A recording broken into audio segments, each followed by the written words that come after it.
Hey guys, Fiero 880 and welcome to part 6 of the restoration of the Fiero GT.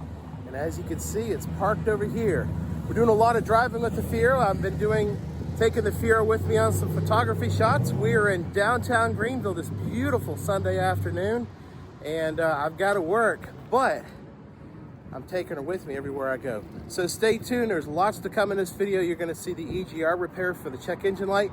We do not go to paint yet, and I'm sorry, there's been a slight delay, but this video I'm going to go ahead and tell you now is about 43 minutes long. I'm sorry about that, but there's lots of incredible content in this, so stay tuned and let's get right to it. All right, so we're going to go ahead and try to do a little cleaning to the seatbelt, and I'm going to just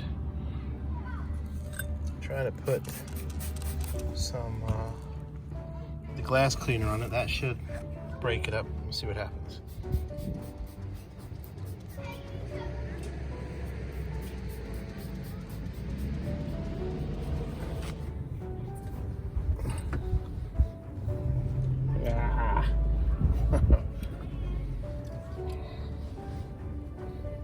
Yeah, that's pretty nasty right there. I don't know, what do y'all think? I don't think it's clean, but I know what I got off of it. I mean, that's just nasty. I wasn't too terribly happy how that came out. I mean, it cleaned it up some, but there's still some stuff here, and I need to lift this higher in order to get to that. So there's a little bit of purple power in here. There's a little bit of detergent soap, laundry detergent soap. That breaks down a lot of the oils and stuff that gets on seat belts. So I'm gonna lift this higher. I'm gonna scrub this in a little bit with my little brush here, away from the camera. I can't get a camera in here to show it. And let's see what kind of grime comes into this, and then when it dries. I think that did the trick, actually. That does look a lot better than it did before. Water is pretty nasty too. So yeah.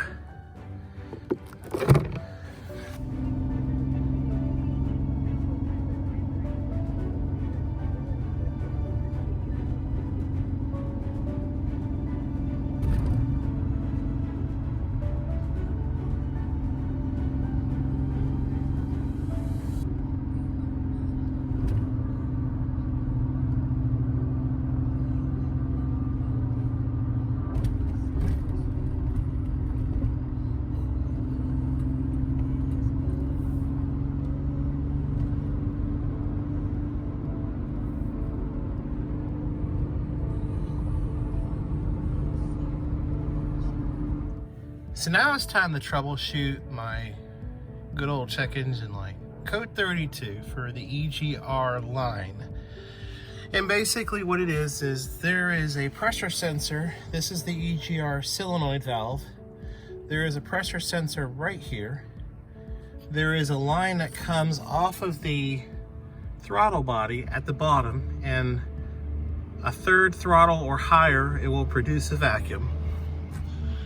This line here goes to the air cleaner box, and the other line comes under the plenum and to the EGR valve. And what happens is, at a specific air temperature, at a specific throttle, it will then, the solenoid will activate, and it will then take these two lines and go from the air intake to the solenoid, through the pressure sensor to the EGR valve. If there's any break in the line or anything, the sensor will not sense the correct pressure, and in turn will make a check engine light. Now originally I had a hole, and this is very common for the EGR line to break right here. So that's been repaired, and I did clean out the EGR line going to the throttle body. And I've created a vacuum on both of them, and from what I can tell, everything is fine, but I haven't used an actual gauge tester just yet. So the two things I need to check is, number one, the lines, number two, the EGR valve. That's $55, give or take a little, if you have to replace it, depending on who you get it from and what brand. Or it could be the EGR solenoid and sensor. This is not available anymore, and they rarely come up on eBay at all. Once in a blue moon, one will pop up. But a lot of people have had luck by servicing this solenoid, basically by removing the sensor and stuff. You can split this solenoid. One or two things happens. Usually the windings for the solenoid itself corrode, or the lines for the sensor and stuff. So we're gonna try to troubleshoot some of this now. This is one of the vacuum testers, vacuum pump brake bleeding pump that you can rent at Advanced Auto Parts, $74.99 plus tax. So that's what I'm gonna use. It comes with a bunch of adapters that you can use for depending on what size line you have and stuff, or you can do the bleeding. So let's go ahead and try this and see. Hopefully we can test everything. Okay. So as y'all can see, the EGR valve is holding pressure. Okay, that's good. All right, that's better. Let's try that. It's opening. Yep, it's holding. See that?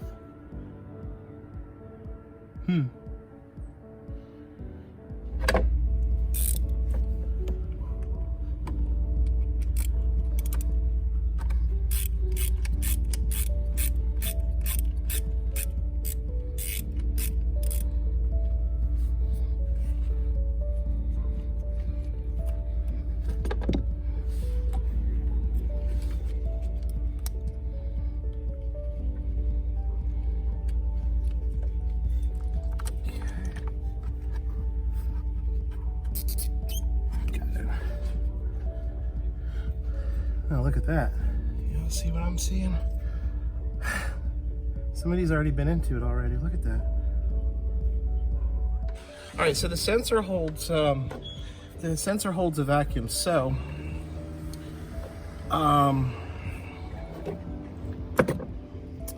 let's put this back on.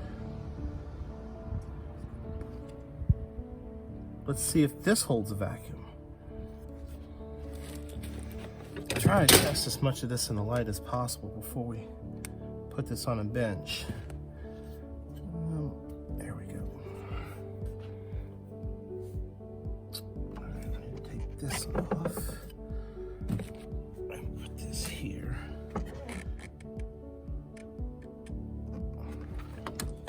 Okay.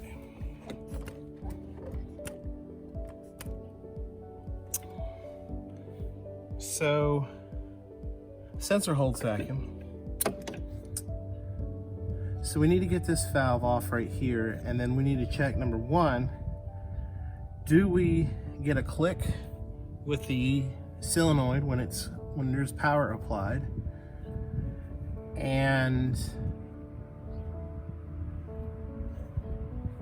do we get an ohm, or do we get a sensor reading when vacuum is applied to the sensor? So let's check that out. It's always nice when Amazon shows up with possibly a car package. You have any idea what this could be? Oh, let's say it's round. Ooh, what is it? What is it? Ooh, this is the correct goo crap that you use, the OEM stuff. When you're replacing your taillight lenses, instead of using goop, you can put the original little strip around the taillight. When you put your new lenses on, it's just like OEM. Yay! Solenoid at the bottom, sensor at the top. Now the first thing I want to see is, do I get any clicking when I apply power here?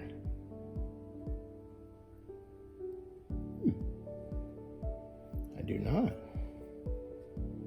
I got power.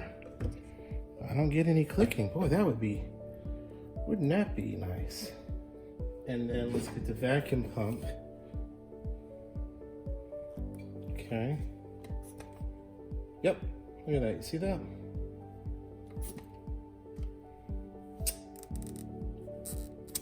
Okay, so we have, let's change the range. It's on auto range, but let's see.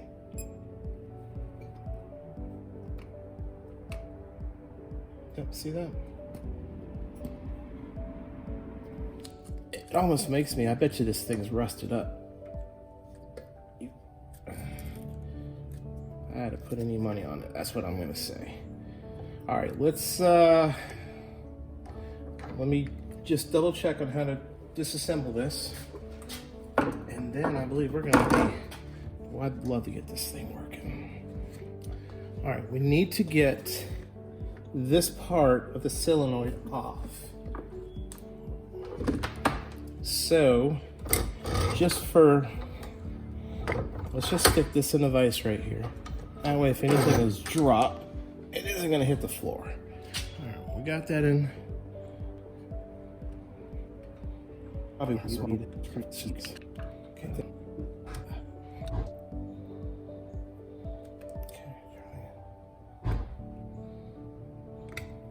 Okay. Here we go. Okay, there's a O-ring here, spring. Okay. Guarantee you that's the plunger. Got that out of there. And I already see corrosion already. Okay. Which could be a good sign in our situation.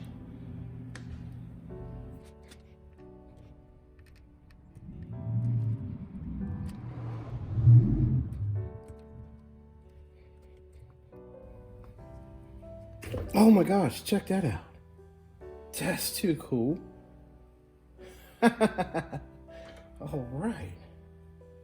Look at that. That's super cool. Okay, good.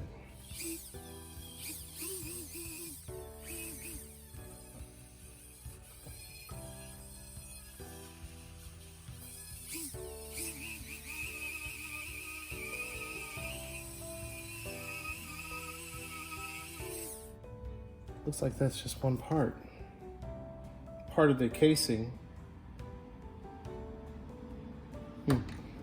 You would think I should be able to hammer that.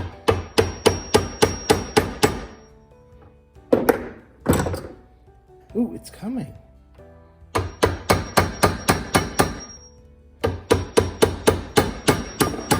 There we go. Okay, good. Oh my gosh. There's a bunch of crap falling out of the solenoid. Alright, we got it that far. Oh, y'all can see it. Cool. Alright, that is it. Here's the wires. Oh my gosh, y'all see that? Ooh-wee. That's shot. There's a wire broke right there. There's a winding broke. Huh, cool.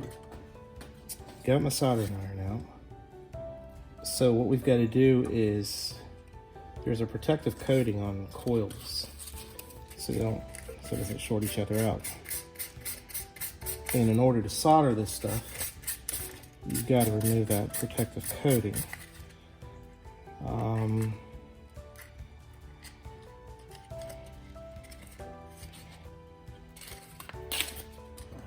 This wire is so brittle.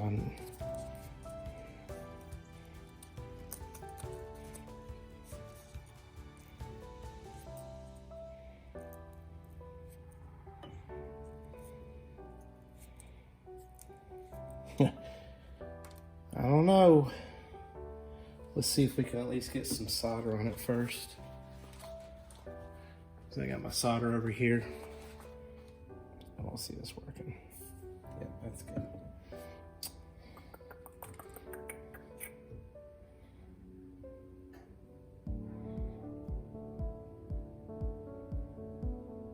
Looks like it worked. All right, there we go. All right, let's see if we can't get this to stick. I'll cut that down, that'll work. All right. Let's see. Let's unplug this for now.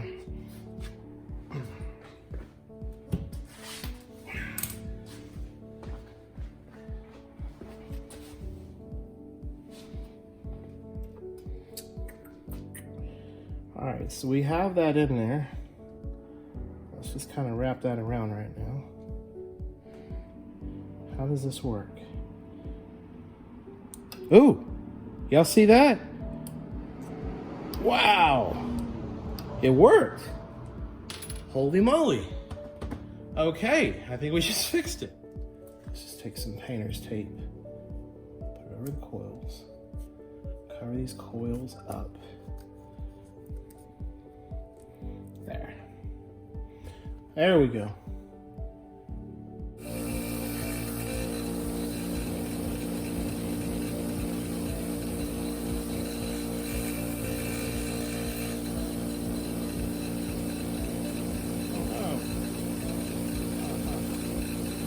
That ain't good. We're done.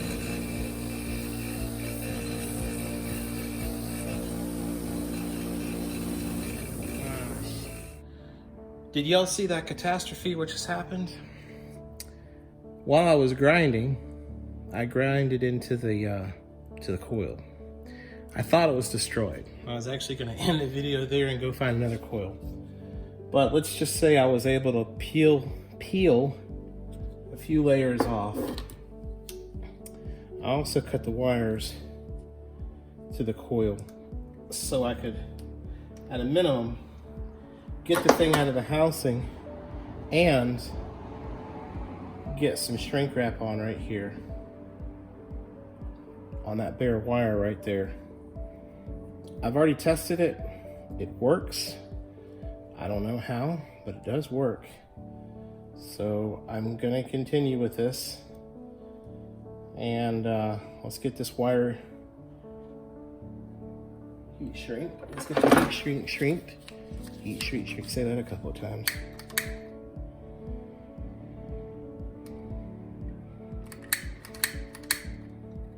Okay.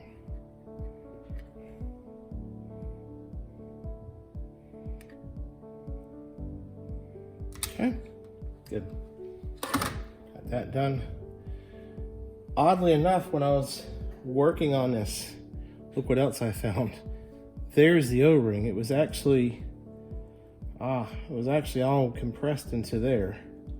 So I'm gonna try to find a new O-ring real quick before I put this all back in there.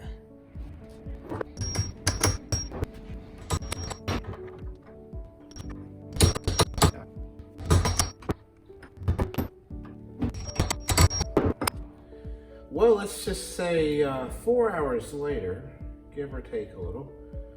That was a nightmare. Basically, what happened is, after I got it back together, it wouldn't work. It had screwed up. The little winding thing had come off while I was beating the thing back together. So I used the grinder to grind off that terminal a little bit down some. And then I resoldered the winding back onto that terminal on a solenoid. And that's it. That's what got it working. I've tested it with vacuum. It works. It's working.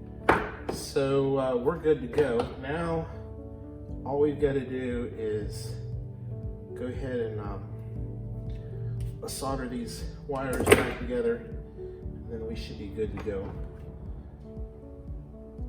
Put the two together. Oh, hold on. Right there. Let's do it. That looks good. Okay. Then let's just do the other one while we're here.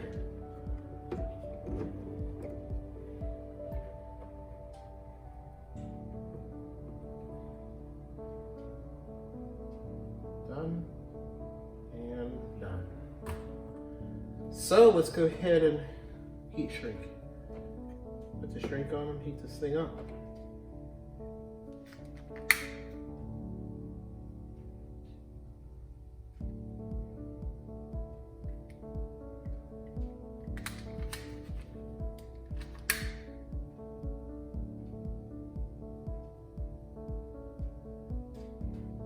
Okay, very good. We can unplug the solder iron now. And we can now put this through the correct spot right there. Open this up a little bit. All right, so that's rotated. So now I should be able to put this hose on. I might have to rotate a little bit more. Okay. And now we can put this here. All right. So it's gonna bolt onto the car this way. Make sure everything is out of the way.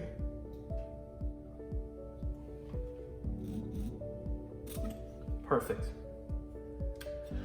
Wow, here you go, folks. That was hard as can be, just because of all the windings and stuff. How long will it last? I have no idea. Well, let's go ahead and get this back on the car. It is dark, but we can still get it installed.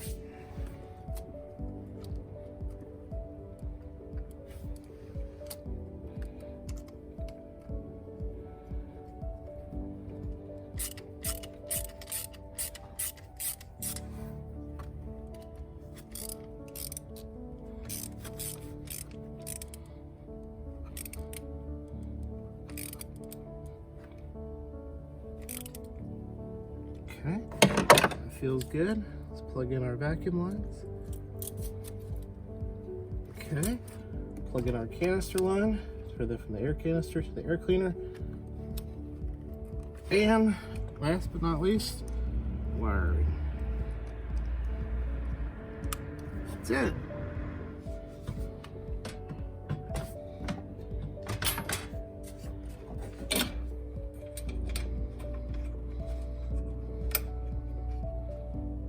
Just got done taking it on about a 30-minute drive on the highway.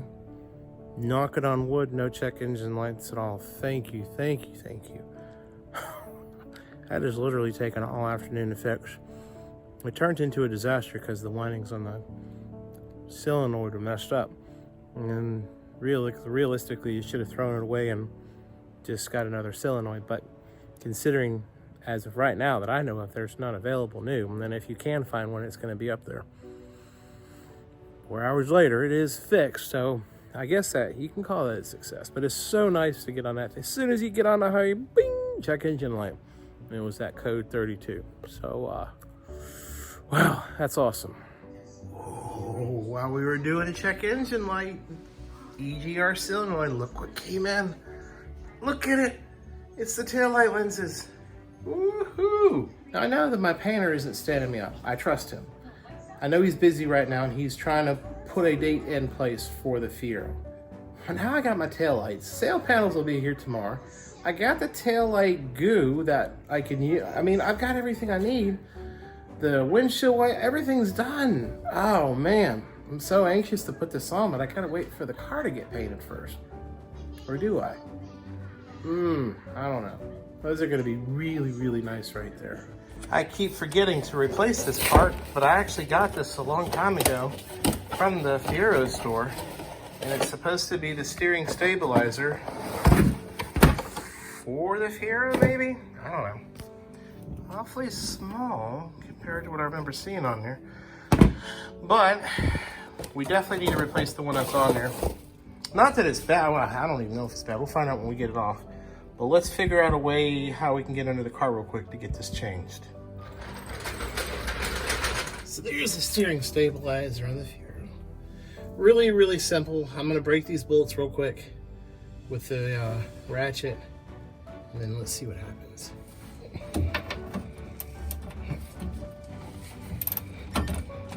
I gotta charge the battery up on this thing.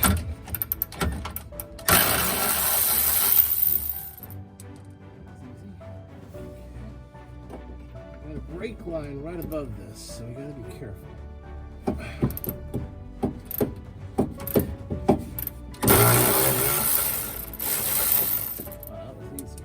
Very, very easy. Okay. So we're just gonna take this off here. There we go. So let's set this down here. We'll check it out in a minute if it still works or not. Let's try to get this other one in.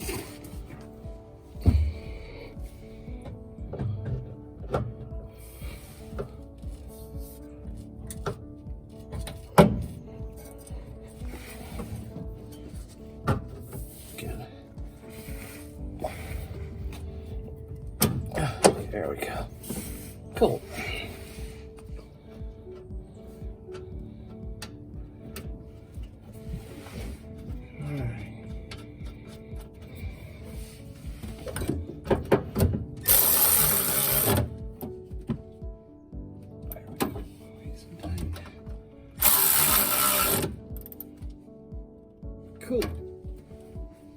Too easy. The real question is this one bad? Actually, it's not.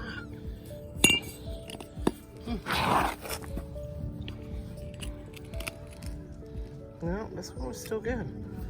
Oh, that's surprising. Oh well, it was still a cheap upgrade, considering this is 33 years old. Next order of business. We have an oil leak on the main seal. We may have a few other oil leaks. I know I've got one on the valve cover gasket, especially where the grommets, not the grommets, but where the valve cover gasket is. So we need to get that taken care of. The problem is, to change an oil seal on a Fiero engine, you've got to take the cradle down, then separate the transmission from the engine, change it to seal. Seal's 14 bucks or 10 bucks, but all the labor is in taking everything out. Now, I actually did find a company about an hour away who is actually a Pontiac restoration place, and they have the capabilities of doing it. It will run anywhere from $400 to $1,000, depending on the complexity of what they're going to run into with removing the cradle and stuff. And as y'all know, on a Fiero, nothing goes how it's planned.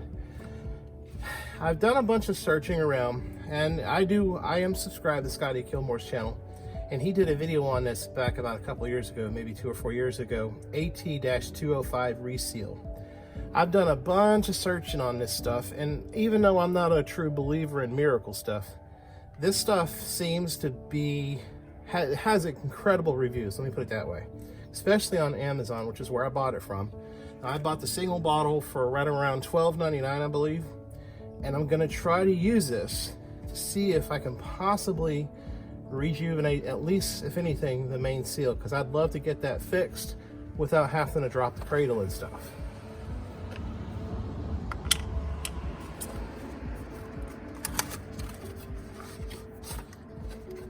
And in no way, shape, or form are they a sponsor of this video or channel. Okay, directions: full 8-ounce bottle will treat a full 8-ounce bottle will treat a 6-quart capacity with maximum effectiveness. So I know for a fact that this is right around 4.5 quarts. So let's put in most of the bottle. Actually, you know what? Should probably put the entire thing in, but let's, all right, here we go.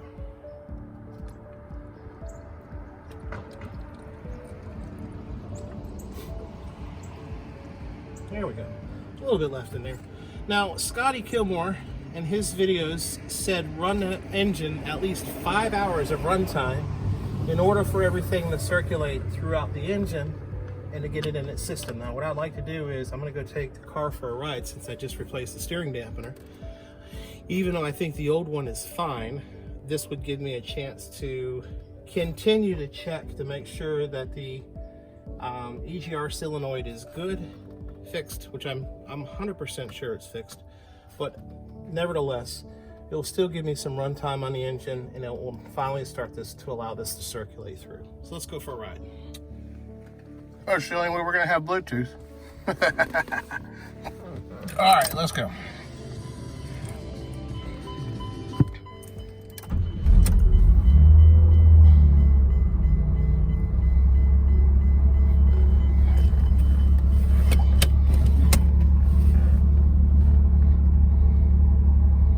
Very good. Very, very, very nice.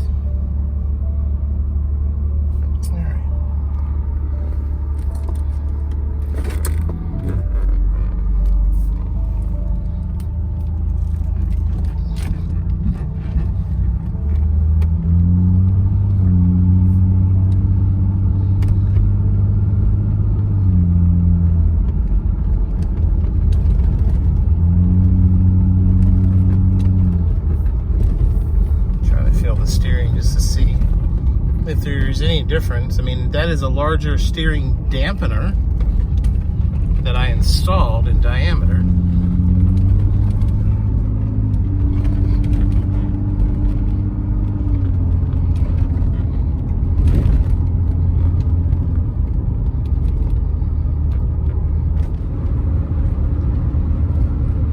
odd as it may seem, even though I felt tension or resistance in the steering stabilizer that I took off the Fiero, this is driving incredible. I'm really surprised. I'm driving it on the back roads here in Simpsonville, Fountain Inn area. Speed limit's 55, 60. And the steering is just smooth as can be. Maybe it's because it's an oversized dampener. I don't know, but it really is driving nice. This is cool. And look, so far, knocking on wood, no check engine light. This is great. Yeah, this thing steers so much better. That's cool.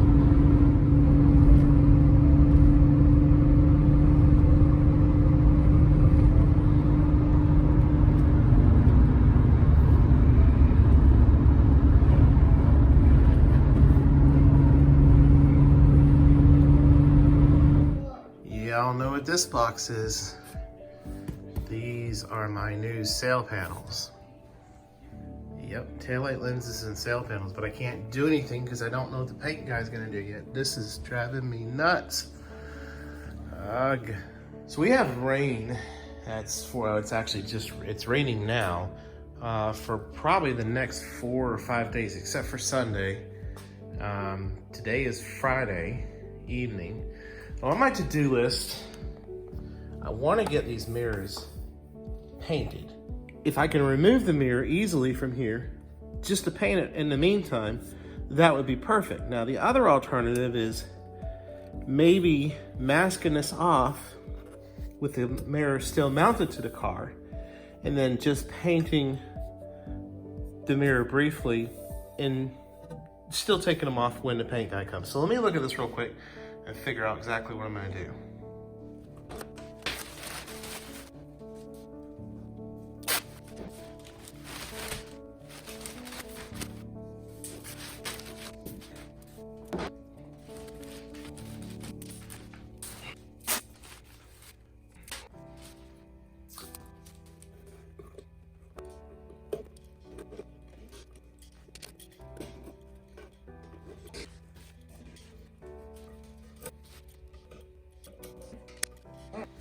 Here we go.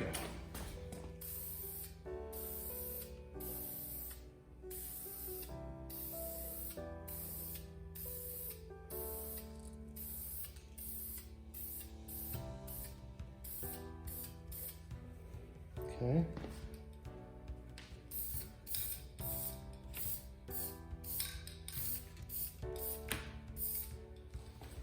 It's not working. It's peeling. It's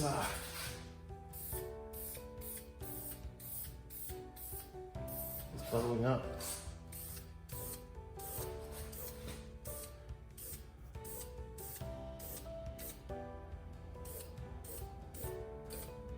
Okay, let's just leave that for a second. Let that dry. It's my fault. I should have did that better. Should have degreased it. Let me figure out what I'm gonna do on that. It kind of failed. It was much worse than this. I had to use the heat gun. Now I'm very well ventilated, but I think it's got to do with the cold temperatures, with that being metal.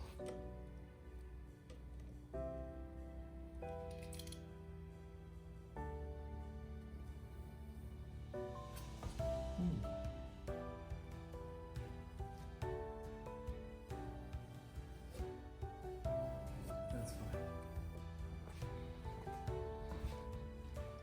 From a distance, it looks great. That's all that matters, right? All right. Next morning, what I did was I basically wet sanded the mirror down and got it all nice and cleaned up. I almost was gonna buff it out, but there wasn't enough paint on this side. There's no imperfections like there was yesterday. That looks a million times better than it was yesterday. And this side's all ready to go. So we're gonna let this dry and then boom, we're done.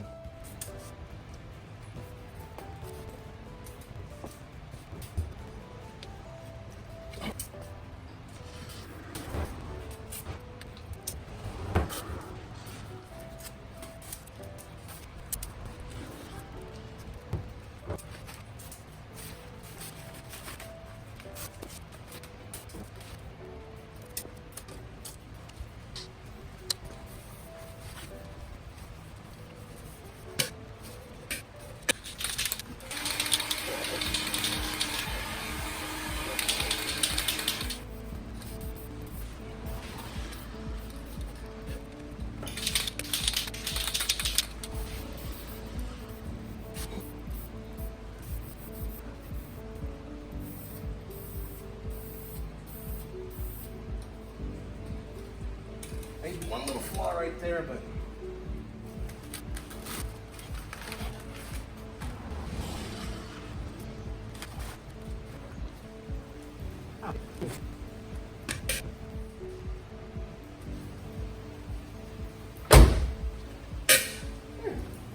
done. Had to shut the garage door. It's starting to rain even harder.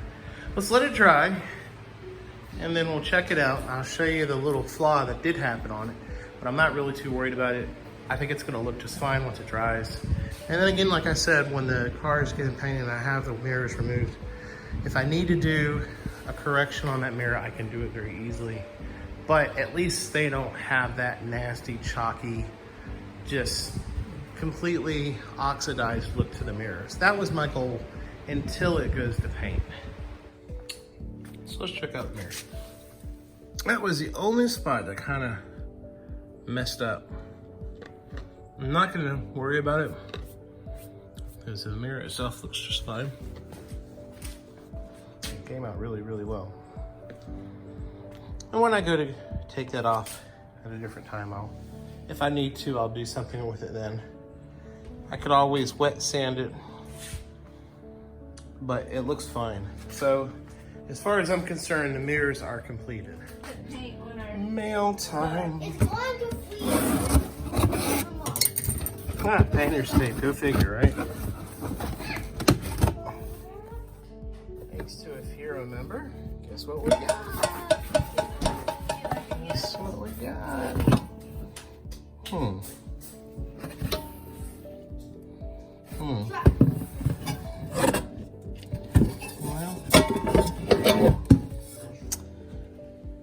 that is better than the one that I have.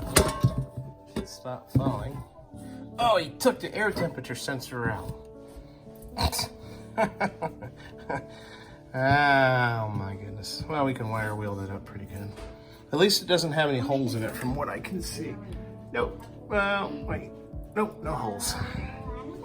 So yeah, this will be able to clean up. This will work out just fine.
Else looks fine. All right, we're good with that.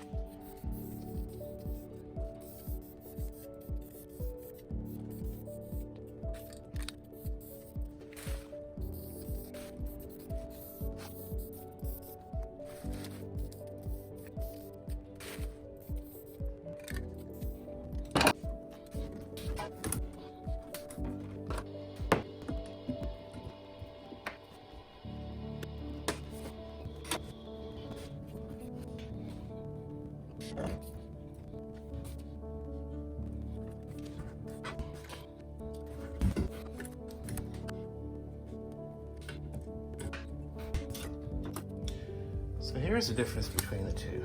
Here's the one that came out of the car with all the epoxy to fix the holes. And then here's the one that has most of the rust taken out. And that's in much better shape than this one. I've got to get this off, and then the air temperature sensor, and we'll get this back in.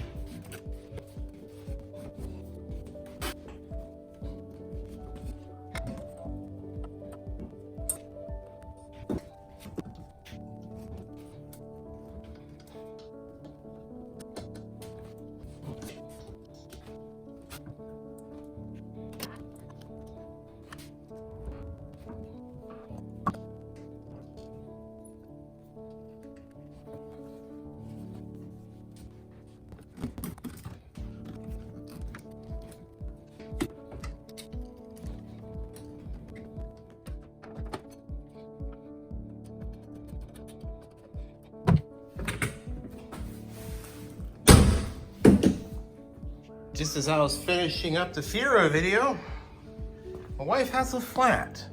2 staples in her tires. I just took the tire off, stuck in the truck, brought it to our local Goodyear.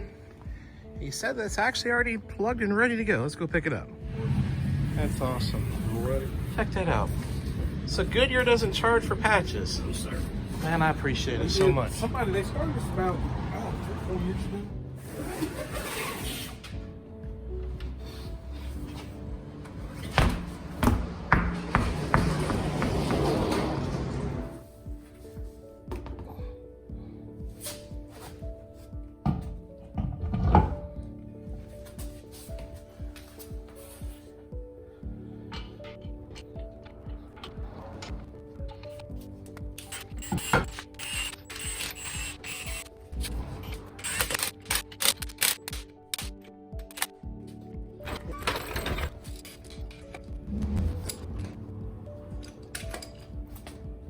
There we go.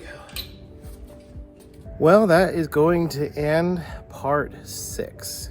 I told you I was going to be a long video, but that was pretty cool. I didn't expect the Tahoe thing at the end with her flat tire, and man, I cannot believe Goodyear didn't. I was expecting them.